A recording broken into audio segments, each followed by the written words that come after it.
네, 지금까지 한 것을 갖다가 다시 용어에 대해서 정리를 해보겠습니다. 앞으로 모든 것을 할 때 제가 이렇게 진행을 해 나가면은요, 제가 어떤 원고를 가지고 하는 것이 아니라 과거 경험적으로 쌓여있는 지식을 갖다가 순간적으로 이렇게 얘기하다 보면은 잘못 진행되는 경우가 좀 있더라고요. 그런 것을 갖다가 정리하면서 바로 잡아드리겠습니다.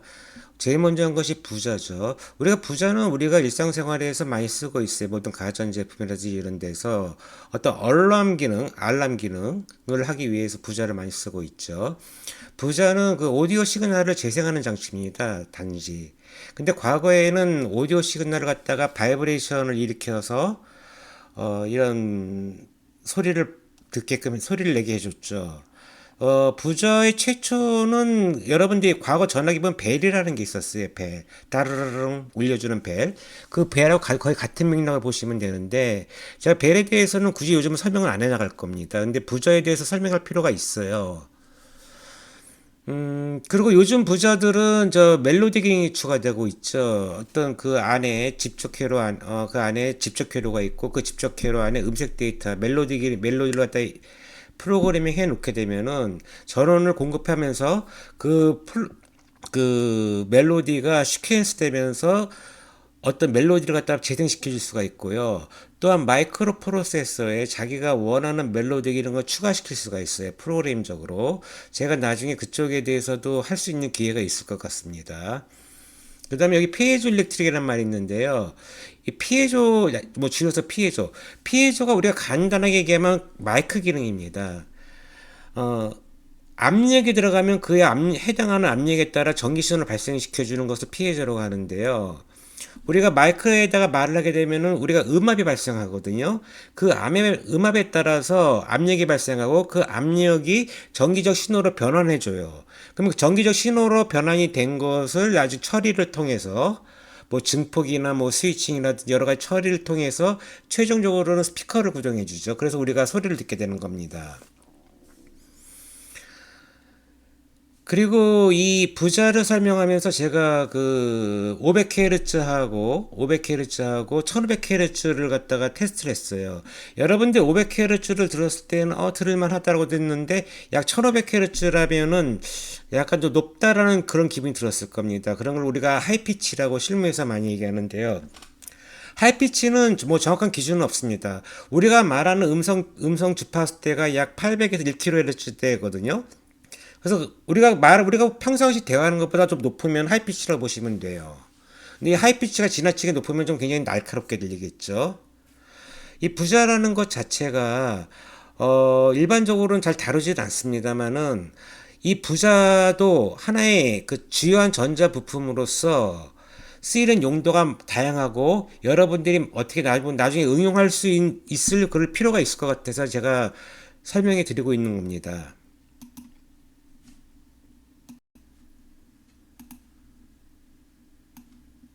네, 다음에 릴레이에 대해서 설명드릴게요. 코일에 인풋 전압이 가해지면 액추에이트 되는 스위치라고 했습니다. 여기 실제로 코일에 전류가 흐르게 되면은요, 자기적 성질을 발생합니다. 자기적 성질을 이용하는 것이 바로 액추에이터라고 해요. 우리가 액추에이터는 우리 일상생활에서 상당히 많이 쓰이고 있습니다. 가장 많이 쓰고 있는 것이 세탁기고요. 세탁기의 주요 기능은 스핀 기능하고 와싱 기능입니다. 와싱 기능은 우리가 한국말로다가는 뭐 세탁기라고 하고 스핀은 뭐 타스라고 하죠. 그럼 와싱 기능과 스핀 기능을 갖다가 바꿔주는 그 기능을 하는 것이 바로 액추에이터입니다. 액추에이터가 어쩔 때는 와싱 기능으로, 어쩔 때는 스핀 기능으로 그 액추에이터를 구동시켜서 그 기어를 갖다가 바꿔주는 역할을 해주는 것이 그 액추에이터인데요. 와싱 기능은 뭐냐면은요, 와시 플레이트라고 있어요. 와시 플레이트.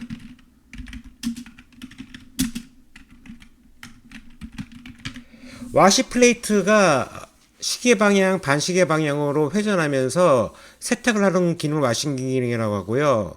와싱 기능이 끝나게 되면은 그 액추에이터가 구동을 해서 스핀 모드를 바꿔줘요. 스핀 모드는 탈수 기능이죠. 한 방향으로 돌면서 거기에 있는 그 물기를 다 제거해 주는 게 스핀 기능입니다. 그 기능을 해주는 것 중에 하나가 액추에이터고요. 이 액추에이터라는 것은 코일에 전압을 가해서 응용해 주는 소자가 액추에이터고요. 그 다음에 우리 액추에이터가 또 어디에 들어가냐면요, 세탁기에서 밸브, 워터 밸브죠. 물이 들어가고 물을 정지시켜주고, 물이 들어가게 되고 정지시켜주고, 이것도 액추에이터가 하게 되어 있습니다. 세탁기 안에는 물이 들어가게 되면은요, 그 안에 그 물이 들어가는 거에 따라서 압력이 작용합니다. 압력. 프레저가 가해져요. 그 프레저 센서가 마이크로 프로세서가 읽고, 그 마이크로 프로세서가 물이 충분히 들어왔다고 싶을 때 액추에이팅에다가 시그널을 주게 되면은 그 밸브로 인해서 액추에이터가 물을 잠가주는 기능을 합니다. 만약에 여기서 밸브가 액추에이터 기능이 잘못되면 어떻게 될까요? 물이 넘치게 됩니다. 물이 넘치게 된다든지 그런 어떤 불상사가 발생할 수도 있죠. 그 다음에 액추에이터가 많이 쓰는 게 식기세척기, 디시워셔죠. 자, 디시워셔에 또 액추에이터가 있는데요. 디시워셔에 보면은 와시 플레이트라는 게, 스프레이암이라는 게 있어요. 물을 뿜어주면서 회전하는 겁니다. 이 스프레이암은 최소 두 개가 있어요. 바텀에 하나 있고, 맨 밑에 있고, 중간 부분 하나가 있어요. 이 스프레이암이 회전할, 그러면 스프레이암은 액추에이터가 밑에 스프레이암을 구동시키거나 위에 스프레이암을 구동시키게끔 해서 물을 갖다가 분사시켜 줍니다. 물을 갖다가 분배를 시켜줘요. 한쪽에 흐르게 하고 한쪽에 흐르게 하고, 이것도 해주는 것이 액추에이터 기능을 하고 있습니다. 자, 그럼 여기서 우리가 릴레이를 했고요.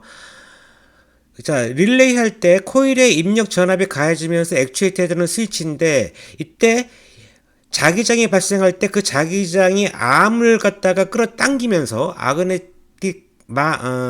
끌어당기면서 그 스위치가 연결되는 걸 확인할 수가 있었습니다. 자, 다음에 설명한 것은 이제 기계식 스위치입니다. 자, 기계식 스위치는요, 모든 기계식 스위치는 똑같아요. 붙었다가 떨어졌다, 붙었다 떨어짐을 반복하면서 붙게 되어 있습니다. 이 성질을 갖다가 채터링이라고 했고요. 이 기계식 스위치가 붙었다가 떨어지는 그 순간에 스파크가 발생이 됩니다. 이 성질을 이용한 것이 바로 전기 용접입니다. 그러면 스위치가 붙었다가 떨어질 때 발생하는 스파크는 곧 열입니다. 그 열이 이 기계적 스위치를 갖다가 마모시켜주는 그러한 그 신뢰성적인 문제를 일으킬 수가 있어서, 이것을 최소화하기 위해서는 금으로 도금하는 것이 최선의 방법이고요. 이 금으로 도금을 어디다 하냐면 주로 컨택 부분에다가 금으로 도금을 하게 되면 이 금은 부드러운 성질이 있기 때문에 이 접점 부분이 상당히 안정적으로 붙습니다. 딱딱한 두 물질은 서로 붙지가 않아요. 근데 금은 어떻습니까? 부드럽기 때문에 서로를 갖다 눌러주면서 정확하게 밀착이 되게 돼 있어요. 그래서 기계적 진동이 심한 군사용 장비들, 신뢰성이 요구되는 군사용 장비들은 이 접점 부분에 금을 아직까지 쓰고 있습니다. 그리고 개발자들이 초기 개발할 때, 좀 약간 고가의 제품을 개발할 때, 그래서 이것부터 말씀드리겠는데요. 모든 엔지니어든 모든 기술자든 가장 문제를 찾기가 어려운 게 접점 불량입니다. 접점 불량. 접점 불량은 도대체 어디서 문제가 발생하는지도 몰라요. 가뜩이나 개발하는 단계에서 뭐가 뭔지 제대로 모르는 상태에서 접점까지 불량이 생기게 되게 되면 개발 자체가 불가능합니다. 그렇기 때문에 그 접점을 갖다 가장 완벽하게 하고 나서 개발하는 게 좋거든요. 그래서 초기 개발할 때는 이 금을 도금시켜서 최소한 접촉 간의 문제만큼은 완전하게 해결한 상태에서 제품을 개발해야지 그나마 개발을 진도해 나갈 수가 있어요. 금은 그만큼 중요합니다. 그 다음에 여기서 보면 컨택이라는 것이 있죠. 여러분들이 그 반도체 공정에서 뭐 7나노, 뭐 3나노 이런 얘기를 많이 들어봤을 거예요. 7나노라는 것은 뭐냐면은요, 여기 컨택 사이즈예요, 바로. 10억분의 7m짜리 정사각형, 가로 세로가 10억분의 7m가 바로 7나노거든요. 그 7나노 곱하기 7나노 사이즈의 컨택에 금속으로 연결. 이것이 반도체 공정에서 최고의 공정입니다. 최고 비용이 많이 들고 있고요. 이 장비를 사기 위해서 포토 장비가 그것을 갖다 디파인을 해주거든요. 그 크기를 갖다가 그 크기를 디파인 해준 상태에서 etch를 합니다. 그 etch를 왜 하느냐? 이 금속 간 접촉을 위해서 하는 겁니다. 컨택 사이즈가 바로 7나노 바이 7나노, 7나노 곱하기 7나노라는 컨택 사이즈를 접촉시켜주기 위해서 그 비싼 포토 장비를 사오는 겁니다. 나라의 대통령까지 동원되고 뭐 재벌 총수들까지 그 장비를 사러 가죠. 장비 가격이 3천억 원인데 그 최종 목적은 뭐다? 바로 이 금속 간 접촉을 위해서 그것을 하는 것입니다. 저 반도체 공장이 있었고요. 저도 좀 뭐 실력이 있다는 엔지니어 축에 꼈던 사람인데요. 나중에 제가 이쪽 포토 장비 쪽, 저는 원래 이 포토는 제가 하지 않았지만은 교육받은 게 있고 공부한 게 좀 있어요. 포토. 거기에 대해서 설명해 드릴 때 뭐 레이저 성질, 그다음에 뭐 이런 etch 과정 이런 거 뭐 드라이 etch, 웨트 etch 이건 최소한 그 접촉을 위해서 컨택이라고 그러죠. 컨택을 위한 공정에 대해서 제가 좀 아는데 한도 내에서 설명할 것 같아요. 여러분들은 접촉 컨택이라는 걸 갖다가 상당히 가볍게 보지만은요, 실무 엔지니어들에 있어서는 컨택은요, 상당히 사람을 갖다가 쥐어 짜는 아주 피를 말리게 하는 그런 공정입니다. 그래서 제가 골드 도핑, 금으로 도금한다든지 여러 가지 안정적인 컨택, 이거에 대해서 나중에 자세하게 설명할 기회가 있을 것입니다. 네, 기기식 스위치에 이어서 이번엔 전자식 스위치입니다. 전자식 스위치는 트랜지스터를 응용한 것입니다. 이 트랜지스터는 고전류 응용 시 하이 코스트예요. 1A급 이상에 썼을 때는 이제 가격이 서서히 올라가기 시작합니다. 그런데 이 트랜지스터를 사용하게 되면 이 채터링 현상이 없어요. 그렇기 때문에 이 채터링이 문제가 되는 것이 주로 통신기기 쪽입니다. 통신기기 쪽에서는 비용이 비싸더라도 이런 전자식 스위치를 사용하게 되는데요. 이 전자식 스위치를 사용하는 그 소자가 뭐냐면은 파워 파워 모스 FET 또는 IGBT 이 두 가지가 그 대표적인데요. 파워 모스 FET의 단점은 이 고전압에서는 쓸 수가 없어요. 이 모스 FET는 이 전압이 올라가게 되면은 전류가 세츄레이션 되는 현상이 발생해요. 그러니까 전류가 많이 더 많이 흘러야 되는데 더 많이 흐르지 않고 세츄레이션 일정량 이상으로 쓸 수밖에 없는 그런 어떤 단점이 있습니다. 그것을 해결하기 위해서 나온 것이 IGBT인데요. IGBT는 모스 FT에다가 트랜지스터를 갖다가 한 칩으로 하나로 만들어 가지고 쓰는 건데 이거는 뭐 고전압에도 쓸 수가 있고요. 그래서 우리가 전자식 스위치 그러면은 상당히 고전압이다라고 했을 때는 IGBT라고 생각하시고요. 우리가 뭐 그렇지 않고 뭐 고전압이 아니고 일상적인 전압이다 보실 때는 파워 모스 FT를 보시면 돼요. 이 기준에 대해서는 아직까지 명확하지 않은데 여기에 대해서도 나중에 우리가 데이터 시트라든지 이런 걸 보면서 이 전자식 스위치가 어떻게 돌아가는지 알려드릴게요. 제가 트랜지스터에 대해 설명할 때 트랜지스터의 기능 중에 두 가지, 하나는 증폭이고 하나는 스위칭이라고 했는데 주로 스위칭 쪽으로 많이 설명하게 될 거예요. 그때 뭐 논리 회로가 어떻게 동작하고 어떻게 설계가 되는지 이런 것에 대해서 설명할 기회가 있을 것입니다. 자, 이제부터 이제 스위치 기능을 하겠습니다. 지금까지 한 것은 어떤 제어식 스위치를 주로 얘기한 것이었고요. 이 스위치의 버튼은 주로 뭐 간단합니다. 뭐 전류의 공급을 제어하는 거죠. 뭐 전류를 온시킨다든지 전류를 오프시킨다든지 이런 기능을 하는 것이 스위치입니다. 이건 기계식 스위치로 인위적인 스위치를 얘기하는 겁니다. 배터리는 모든 셀이 1.5V로 구성되어 있고 9V 또는 12V로 되어 있습니다. 회로 인해서 배터리를 갖다가 전압원이라고 해요. 전압원, 뭐 볼테지 소스 이렇게 얘기하는데요. 볼테지 소스도 자세히 이렇게 공부하면 공부할 게 상당히 많습니다. 그런데 그 다는 못해도 여러분들이 알아야 되는지 모르고 있는 그 볼테지 전압원이 있어요. 볼테지 배터리. 거기에 대해서도 제가 설명할 기회가 있어요. 근데 굉장히 중요한 내용들입니다.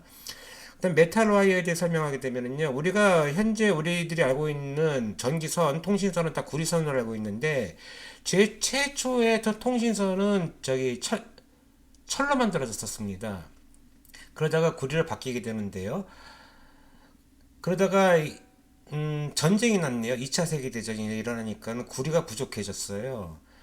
왜냐면은 탄피도 만들어야 되고 또 포탄도 만들어야 되다 보니까 구리가 많이 필요하다 보니까는 있는 전선도 뜯어다가 탄피 만들고 포탄 만드는 상황이 벌어졌습니다. 그때 그 군수업체들은 또 연구 개발을 해야 되지 않습니까? 그때는 뭘 하냐면 은으로다가 전선을 깔은 적이 있어요. 은으로. 일시적이나마 전시에는. 그 다음에 금도 전선으로 쓰는 경우가 있어요. 금은 어디에서 전선을 쓰냐면은 반도체 내 칩하고 패키징하고는 금으로다가 연결하게 돼 있습니다. 이때는 다른 거 못 쓰고 금밖에 연결이 안 돼요. 그리고 요즘 가보면은 무슨 뭐 철로 쓰는 전선이 있는 것 같아요. 정확한 성분은 뭔지 모르겠는데 구리 말고도 일반 전기선은 성분이 뭐 메탈은 메탈인데 어떤 메탈인지 정확히 모르겠어요. 아마 철 같기도 해요. 굉장히 가늘고 여러 선으로 연결돼 가지고 부드럽게 하는 그 선도 있습니다. 메탈에서는 여기까지 하고요. 그 다음에 그라운드, 우리가 내가 1980년대까지는 그라운드라는 말보다는 얼스라는 말이만 있었어요. 이게 얼스가 어디서 나온 거냐면은요, 미국 100달러짜리 지폐의 표지 인물이 벤자민 프랭클린이거든요. 벤자민 프랭클린은 또 과학자이기도 했어요. 번개의 전기적 성질을 연구하게 됐고요. 그래서 번개가 전기적 성질이 있기 때문에 이 번개로부터 보호받기 위해서는 pH를 만들었습니다. pH를 만들어서 이 얼스를 시켰습니다. 그러면 그 지역에 있는 사람이 번개로부터 보호를 받는데 여기까지 좋았습니다. 그리고 그 전압이 제로 이걸 또 전기적으로도 이걸 또 응용을 했습니다. 그래서 여기까지 좋았어요. 그런데 1960년대 들어서부터 이제 집적 회로가 이제 서서히 풀리기 시작합니다. 미국을 중심으로. 근데 초기 집적 회로들은 이 정전기에 상당히 취약했습니다. 정전기. 우리가 알고 있는 전기는 다 동전기입니다. 정전기는 뭐냐면은요, 부도체는 전기를 갖다가 보존하는 성질을 가지고 있어요. 축적하는 성질. 그게 보존하고 있다가 갑자기 도체를 만나게 되면 전기가 일시적으로 흘러버리는데 그때 상당히 높은 전압이 발생해요. 그걸 우리 정전기라고 하는데 그 높은 전압이 이 칩, IC를 갖다가 파괴시켰습니다. 상당히 많이 파괴를 시켰어요. 그 정전기는 사람의 옷에서 발생하는데 어떻게 하면 되는가를 이것 때문에 사람 옷 자체를 갖다 도체로 만들어가지고 정전기가 발생하지 않게끔 했습니다. 또 심지어 사람의 그 사람의 옷을 입은 도체를 갖다가 또 접지를 시켰습니다.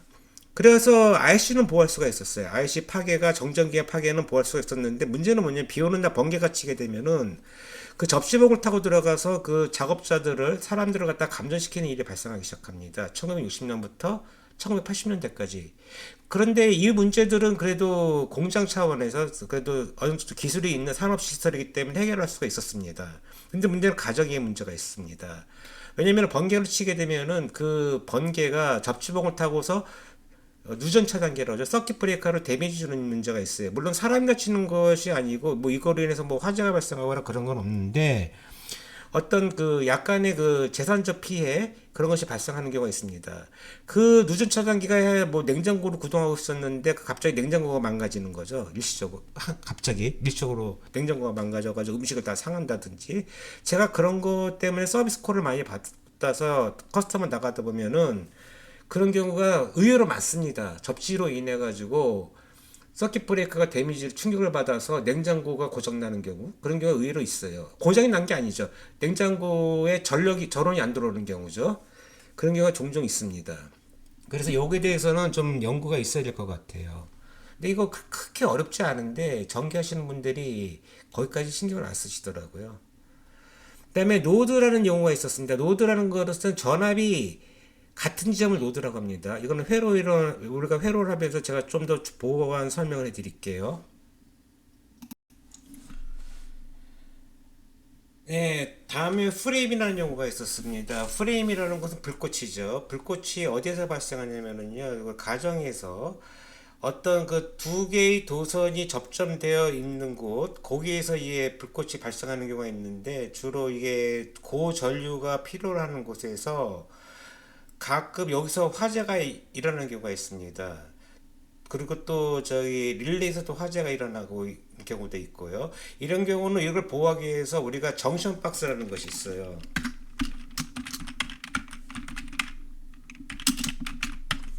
한국에서 복수 그러더라고요. 접합 박스라고 합니다. 이 접합 박스에서 어떤 뭐 두 개의 도체가 물리적으로 결합되어 있어야 될 때는 반드시 정션 박스 안에서 그것을 결합시켜야지, 그래야지 화재를 방지할 수가 있습니다. 안 그러면은 여기서 나는 불꽃이 운이 나쁘면 화재까지 이어질 수 있기 때문에, 정션 박스는 뭐냐면은요, 이게 난연성 또는 금속입니다. 그래서 불꽃이 바깥으로 번지지는 못해요. 단지 프레임이 발생하는 경우 어떤 타는 냄새가 심하게 발생하죠. 심하게 발생하지만은 그것을 인해 화재를 방지하기 위해서 정션 박스에 둬야 됩니다. 혹시 여러분들이 영화 타워링이라는 걸 보셨는지 모르겠어요. 영화 타워링에서 이게 화재 원인이 뭐냐면은요, 전기 시설을 갖다가 잘못했기 때문에 일어난 겁니다.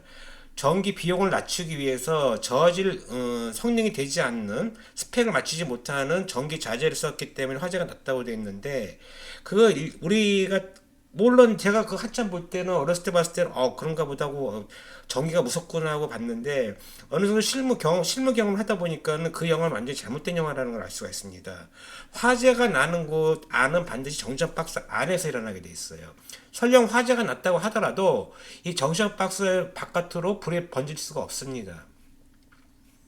그리고 우리 전기적으로 가지고 있는 전기 스펙, 전기 용량은 불이 한참 높게 되어 있기 때문에 절대 불이 나지 않습니다. 불이 난다고 하면은 접점 부분 안에서 발생을 하고요. 이건 정시적 박스 아니고, 이 공장이나 무슨 대형 빌딩에서 이런 건 발생할 수 없고요. 가정집에서 이게 불안해서 가끔 화재가 나는 경우가 있을 수는 있어요.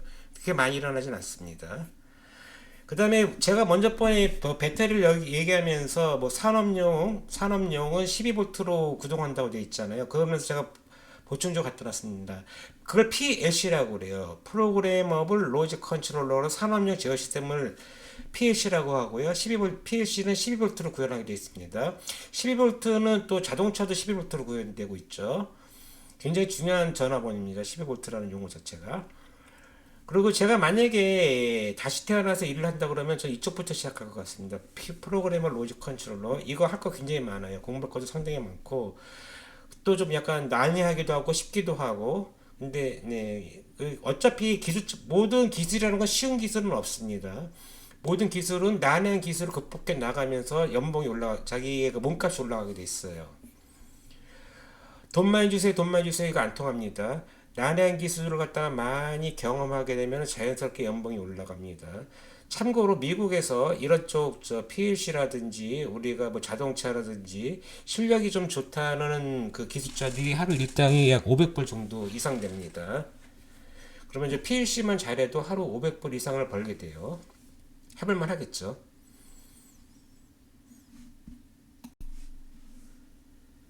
네, 다음에는 보이스에 대해서 말씀드리겠습니다. 이 보이스라는 것이 3400Hz고요. 그 다음에 우리가 사운드 또는 가청 주파수, 들을 수 있는 주파수는 20에서 20kHz입니다. 먼저 설명했다시피 과거에는 보이스하고 사운드를 갖다 분명히 구분했는데 요즘 구분할 필요가 없습니다. 왜냐면은 3400Hz를 갖다가 디지털화하기 위해서는 8kHz로 샘플링을 해야 돼요. 이건 나중에 자세하게 설명할 거예요. 우리가 여러분들이 PC상에서 음성을 녹음할 때 얼마로 샘플링 레이트를 얼마로 할 것이냐, 8kHz로 할 것이냐, 44.1kHz로 할 것이냐, 이렇게 구분하는 것이 있죠. 거기서 보는 게 이겁니다. 그럼 보이스는 3400Hz가 최고 주파수이기 때문에 8kHz로 샘플합니다. 8kHz 8비트. 8kHz 8비트. 8 곱하기 8. 그럼 64bps가 나와요.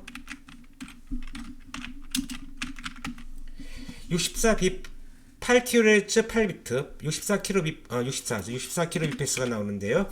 이 64kbps가 과거 그 모뎀의 속도입니다. 그러면은 음성을 전송할 수 있는 통신선으로는 64kbps를 갖다가 전송할 수 있다는 얘기가 되고요. 전화선이라는 것은요, 최대 5km까지 64kbps를 갖다 통신할 수 있어야 됩니다. 우리가 이 8kHz로 샘플링 해가지고 우리가 음성을 디지털화 하는데 약 50년간 연구 개발을 했습니다. 50년간 상당히 똑똑하고 재능 있는 기술자들이 50년 동안 끙끙 앓다가 나중에 개발하게 됐는데요. 이것이 어느 시점에 개발되면 1960년대 개발이 됩니다. 1960년대 후반에 개발이 돼요. 여기에 대해서는 내가 나중에 자세하게 설명을 할 거예요. 그리고 이때 이게 음성의 디지털화가 성공하는 그 시점에 뭐가 되냐면요, 우주의 나이가 137억 년이다라는 것을 갖다 계측하게 됩니다. 그때 계측해서 알게 됩니다. 그러면은 음성을 디지털화하는 기술하고 우주의 나이를 계산하는 기술하고는 똑같다는 얘기입니다. 그러니까 60년대 후반은요, 우리가 히스토리상으로 봤을 때, 단순히 음성을 디지털했다. 그 다음에 우주의 나이를 측정했다. 요거부터 시작해서 모든 디지털화가 이때부터 본격화가 됩니다. 그래서 음성을 디지털해가지고 나온 것이 바로 전자교환기가 등장을 했는데요. 당시 음성을 디지털하는데 성공했지만은 이것이 성공한 지역이 바로 연구소나 대학 레벨에 있습니다. 근데 이것을 산업화하는 것이 바로 전자교환기인데요. 전자교환기에는 상당한 나라들이 엄두를 내지는 못했어요. 전자교환기의 가장 큰 단점은 뭐냐면은 우리가 보통 전자교환화가 만회선을 갖다가 관리한다고 했을 때 보통 300에서 500사람이 통화한다. 이건 괜찮습니다. 근데 갑자기 얘가 만회선에서 한 5천 명이 갑자기 통화하는 일이 발생됐다. 이런 일이 발생했을 때 전자교환기가 다운돼 버립니다. 아무도 전자교환기를 갖다가 통신을 못하게 되는 그런 문제가 발생해요. 그 이전에는 아무리 많은 사람들이 전화를 사용한다고 하더라도 전화가 됐어요. 불편은 하지만 전자교환기는 전체가 죽어버립니다. 그럼 다시 리셋을 해야 돼요. 이런 문제가 발생했었는데, 그것이 원인이 뭐냐면요, 전력이 여러 사람이 동시에 전화를 쓰게 되면 전력이 부족하기 때문에 디지털 시스템은요, 전력이 부족하면 죽어버려요. 아날로그는 억지로도 연결이 돼요. 그것 때문에 전자교환기 개발을 갖다가 전자교환기 시장화가 상당히 어려웠었는데요. 그것을 최초로 한 나라가 미국이고요. 그 다음에 한 나라가 대한민국입니다. 애틀이. 방금 전에 얘기했다시피 이 전력이 과부하 걸릴 때 시스템이 다운되는 것은 그 당시에는 전력 제어 기술이 상당히 부족했기 때문에 그래요. 그래서 나온 기술이 바로 여기 SMPS 기능입니다. 스위칭 모드 파워 서플라이. 얘는 뭐냐면요, 전력을 최대로 쓸 수 있도록 전력을 공급해줘요. 그 다음에 쓰는 만큼만 전력을 소비합니다. 그러니까 전력의 효율이 상당히 좋은 거죠. 전력을 최대한 많이 쓸 수 있게끔 설계를 해놓고 나서 쓰는 만큼만 전력을 쓰게끔 해주는 기술이 바로 SMPS고요. 이 SMPS는 여러분들이 PC의 파워 서플라이도 바로 SMPS입니다. 이게 전자교환기가 시장에 본격적으로 등장하기 위해서는 이 SMPS도 같이 따라갔어야 됐습니다. 그 이전에 어떻게 했냐면요, 전력을 갖다가 최대로 쓸 수 있는 것을 딱 공급시켰어요. 그래가지고 적게 쓰던 많이 쓰던 그 전력을 갖다 항시 썼어야만 됐습니다. 그런데 그거 넘어간다? 그럼 셧다운 되는 거였었어요. SMPS가 간단해 보이지만은요, 이거 나온 지 그렇게 오래되지 않습니다. 그리고 저 SMPS에 대해서는 여러 사람들이 계좌에서 강좌를 많이 만들고 있는데, 저도 아마 이거 하게 될 거예요. SMPS에 대해서도. 저 아는 게 많다 보니까 이것저것 다 합니다. 그래서 저도 SMPS에서 할 텐데, 남들이 하는 거하고는 약간 다른 개념을 할 거예요. 저는 시뮬레이션으로 하게 될 겁니다.